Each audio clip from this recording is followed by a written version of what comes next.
Welcome students, हम बात करेंगे प्रॉब्लम की जो कि रिलेटेड है द साइन रूल, जो कि हम सॉल्यूशन ऑफ ऑब्लिक ट्रायंगल्स के लिए हम ये रूल यूज करते हैं। मतलब ऑब्लिक ट्रायंगल्स ऐसी ट्रायंगल्स जिसमें कोई भी एंगल जो है 90 डिग्री का नहीं बन रहा होता। अब हमारा क्वेश्चन कुछ इस तरह से है कि the diagonal of a parallelogram meets the side at an angle of 30 degree and 40 degree.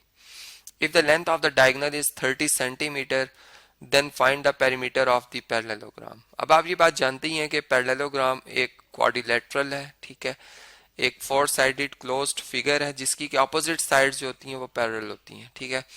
मतलब रेक्टेंगल को भी हम बना सकते हैं, हम स्क्वायर को भी बना सकते हैं पैरेललोग्राम, ठीक है। फर्स्ट करें, मैं इस तरह से शो करता हूँ कि ये मेरे पास एक पैरेललोग्राम है, ठीक है, जिसकी कि मैं अपोजिट साइड जो है वो पैरेलल रखने की कोशिश कर रहा हूँ कि ये पैरेलल हो, ठीक है। अब देखें, इसमें जो ये साइड है हमारी यहाँ पर जो लेफ्ट पे आ रही है, ठीक है, और राइट पे जो आ रही है, ये आपस में पैरेलल है, ठीक है। यहाँ से इसको थोड़ा सा मैं और इस साइड पे मूव करता हूँ ताकि परपेंडिकुलर डिस्टेंस या जो लेंथ है ये एक जैसी रहे, ठीक है। ये परपेंडिकुलर डिस्टेंस नहीं है लेकिन फिर भी जो अपोजिट साइड्स होती हैं पैरेललोग्राम की वो कॉन्ग्रुएंट होती हैं, ठीक है। तो ये कॉन्ग्रुएंट शो भी होनी चाहिए, तो मैंने इस तरह से इसको ड्रॉ किया। ये एक पैरेललोग्राम है जिसमें ये साइड और ये साइड आपस में कॉन्ग्रुएंट और ये सीधा अपोजिट साइड कॉन्ग्रुएंट। अब इसमें फर्स्ट करें ये ए वर्टेक्स है, फर्स्ट कर लें ये बी वर्टेक्स है, फर्स्ट कर लें ये सी वर्टेक्स है और ये फर्स्ट कर लें डी वर्टेक्स है, ठीक है।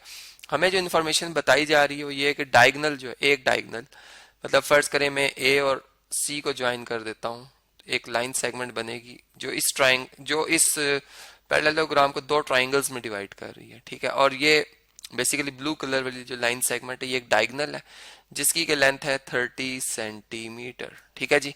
ये एक तो हमें गिवन है। दूसरी बात ये कि यहाँ पर ये एंगल जो बना रही है, फर्स्ट करें अगर फर्स्ट करें ये एंगल जो बन रहा है ये 30 डिग्री बन रहा है, ठीक है, तो ये एंगल जो बन रहा होगा वो 40 डिग्री बन रहा होगा, ठीक है। इसी तरीके से अगर ये 30 है तो फिर ये 40 होगा, ठीक है। बात जो है वो मेरी कहने की समझ गए होंगे, क्योंकि अपोजिट साइड्स पैरेलल हैं, ये साइड इसके पैरेलल है तो फिर अल्टरनेट एंगल्स एक जैसे होते हैं। 30 ये भी 30, ये अगर 40 होगा तो ये 40 होगा, ठीक है जी। लेकिन हमें एक एंगल 30 और एक 40 बताया गया तो वो मैंने यहाँ पे ड्रॉ कर दिए हैं। अब देखें, हमें एक तो ये इन्फॉर्मेशन गिवन है, हमने बताना है इसमें क्या है, हमने ये बताना है कि जो हमारे पास ये ट्राइंगल बन रही, बल्कि सॉरी ये जो पैरेललोग्राम बन रहा है, ठीक है, इसमें ए से लेकर बी लेंथ, मतलब पेरीमीटर ऑफ पैरेललोग्राम बेसिकली हमने फाइंड करना है। तो पेरीमीटर ऑफ ए पैरेललोग्राम जो कि ए बी सी डी है, ठीक है, ए बी सी डी है, ये किसके इक्वल होगा? ये इक्वल टू होगा 2 टाइम्स ऑफ, बल्कि यहाँ पर थोड़ा सा मैं फॉन्ट साइज जो है वो लार्ज कर देता हूँ, लिखने में थोड़ा मसला आ रहा है। 2 times of A B measurement line segment plus measurement of B C, means के चूंकि अपोजिट साइड इक्वल होती है, ये साइड इसके बराबर, तो अगर बी सी हमें पता चल जाएगी तो ये भी उतनी ही होगी, इसी तरह ए बी अगर पता चल जाएगी तो डी सी भी उतनी होगी। तो ये दोनों चारों साइडों का सम हमने बेसिकली फाइंड करना है, ठीक है जी। बात समझ गए आप?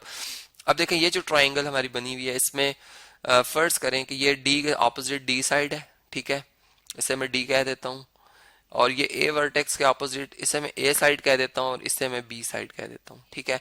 तो इसमें लॉ ऑफ साइंस चूंकि हमने यूज करना है इस ट्राइंगल के वाले से, जो कि एक ऑब्लिक ट्राइंगल है। अब इसमें ये जो डी वर्टेक्स पे एंगल बन रहा है ये कितना होगा? अगर हम देखें तो एक ट्राइंगल के तमाम एंगल का सम होता है 180 डिग्री, ठीक है।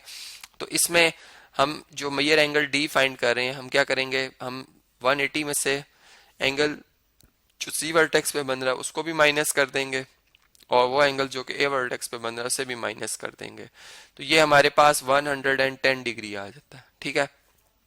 तो हमें तो ये बात पता चल गई कि इस वर्टेक्स पे एंगल बन रहा है 110 डिग्री। अब लॉ ऑफ साइंस के मुताबिक ए ओवर साइन अल्फा, ठीक है, is equal to B over sine beta is equal to C over sine gamma. तो यहाँ पर मैं सी की जगह लिख रहा हूँ डी ओवर साइन डी, ठीक है, या थीटा। अब ये थीटा है हमारा एंगल डी के ऑपोजिट, मतलब अगर सी के सामने गैमा है तो डी के सामने थीटा में लिख रहा हूँ, ठीक है। तो देखें अब इसमें ए साइड हमें नहीं मालूम, सही, हमें एंगल अल्फा जो है इसे मैं अल्फा कह रहा हूँ और इसे मैं बीटा कह रहा हूँ, ये मालूम है, ठीक है जी। तो अब हम इसमें ए एज इट इज रहने देंगे, साइन अल्फा की जगह क्या लिख देंगे 40 डिग्री, और डी की जगह 30 सेंटीमीटर्स हैं, ये सेंटीमीटर्स हैं, ठीक है, और divided by sine of 110 degree, ठीक है।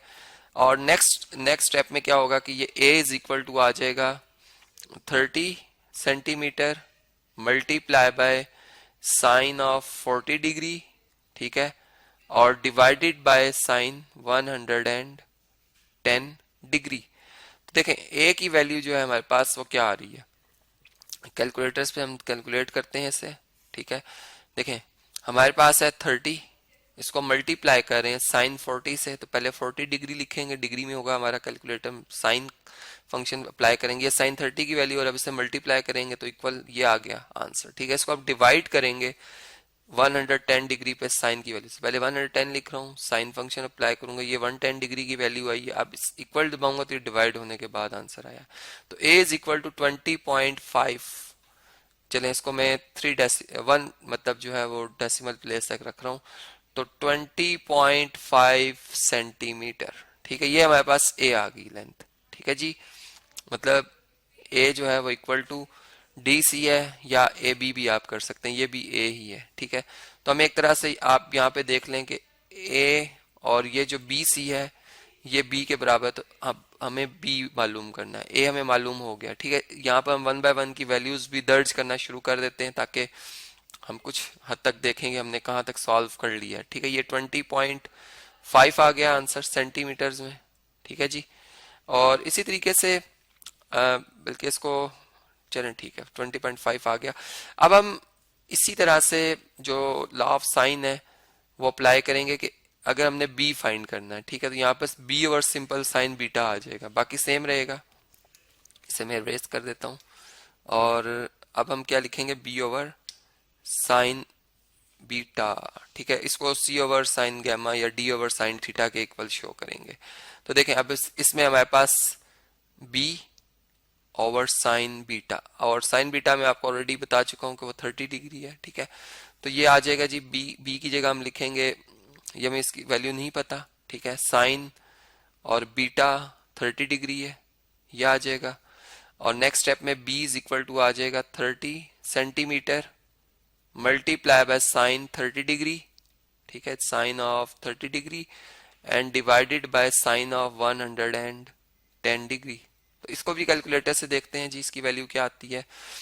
30 को मल्टीप्लाई कर रहे हैं हम साइन 30 से, तो 30 ऑफ साइन एंगल पे 0.5, इसको मल्टीप्लाई करेंगे 15, अब डिवाइड करेंगे 110 पे साइन की वैल्यू से जो कि 0.939692 है, इससे जब डिवाइड करेंगे तो आंसर आएगा 15.96। तो बी हमारे पास आ गया 15.96 सेंटीमीटर, ठीक है। और बी की इस वैल्यू को मैं यहाँ पर दर्ज कर रहा हूँ, बी मैंने यहाँ पर रखी हुई थी स्पेस के, इसकी वैल्यू भी हमने मालूम करनी है 15.96 सेंटीमीटर। अब इन दोनों वैल्यूज को हम प्लस करेंगे, ठीक है, तो चलिए इन्हें प्लस करते हैं 15.96 और प्लस 20.5 तो ये बन गया 36.46 सेंटीमीटर। और अब इसको 2 से इसीलिए मल्टीप्लाई करें क्योंकि अपोजिट साइड पैरेललोग्राम की बराबर होती हैं, तो जब 2 से मल्टीप्लाई करेंगे तो आंसर आएगा 72.92 है, इसको मैं 9 लिखूंगा, 72.9 सेंटीमीटर, जो कि हमने इसके में मतलब 3 सिग्निफिकेंट फिगर्स रखे हैं, ठीक है। और इस तरीके से ये हमारा जो है जवाब आ गया है। और इसमें अगर मैं फर्ज करें इसको मैं इसके सिग्निफिकेंट फिगर्स 2 रखना चाहता हूँ तो फिर मैं इसको राउंड अप कर दूंगा 73 सेंटीमीटर अप्रॉक्सीमेट इसका आंसर आ जाएगा, जो कि राउंड अप करने से आता है। तो इस तरीके से आपने देखा कि हमारे पास जो साइन रूल है उसको हमने अप्लाई किया और उसकी मदद से जो इस प्रॉब्लम का जो है सोल्यूशन वो हमने फाइंड किया।